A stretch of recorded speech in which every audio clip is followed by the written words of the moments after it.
एक बालक ने भगवान शिव को ही पेड़ के साथ रस्सी से बांध लिया। आखिर क्यों?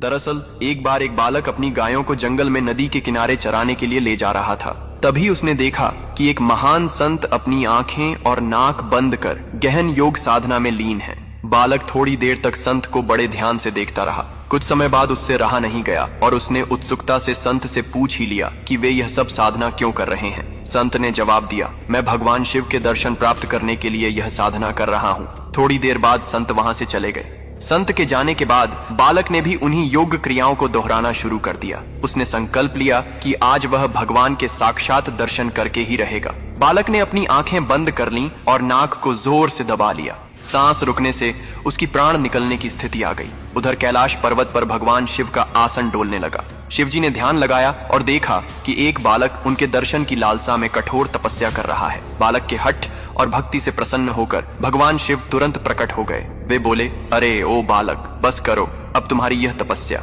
मैं स्वयं तुम्हें दर्शन देने आया हूँ। बालक ने आंखें बंद रखते हुए ही इशारे से पूछा, आप कौन हैं? भगवान शिव ने उत्तर दिया, मैं वही भगवान शिव हूँ जिनके दर्शन के लिए तुम इतनी कठोर साधना कर रहे हो। बालक ने आंखें खोली और तुरंत एक रस्सी लेकर आया। क्योंकि उसने भगवान को पहले कभी देखा नहीं था, इसलिए उसे विश्वास नहीं हुआ कि ये सच में भगवान शिव हैं। पहचान की पुष्टि करने के लिए उसने भगवान शिव को पास के एक पेड़ से रस्सी से बांध दिया और संत को बुलाने के लिए दौड़ पड़ा। वह संत दौड़ते हुए वहां आए, लेकिन उन्हें वहां कोई दिखाई नहीं दिया। उन्होंने बालक से कहा, मुझे तो भगवान कहीं नहीं दिख रहे। तब बालक ने भगवान शिव से पूछा, प्रभु, यदि आप सच में भगवान शिव हैं तो संत को दिखाई क्यों नहीं दे रहे? भगवान शिव मुस्कुराए और बोले, जो भक्त बिना किसी छल कपट के निष्कलंक और सच्चे मन से मुझे याद करता है, मैं उसे अवश्य दर्शन देता हूँ। तुमने बाल हठ और निश्चल श्रद्धा से मेरी आराधना की, अपने प्राणों की भी परवाह नहीं की, इसलिए मुझे कैलाश से मृत्यु लोक में आकर तुम्हें दर्शन देने पड़े। लेकिन यह संत अभी भी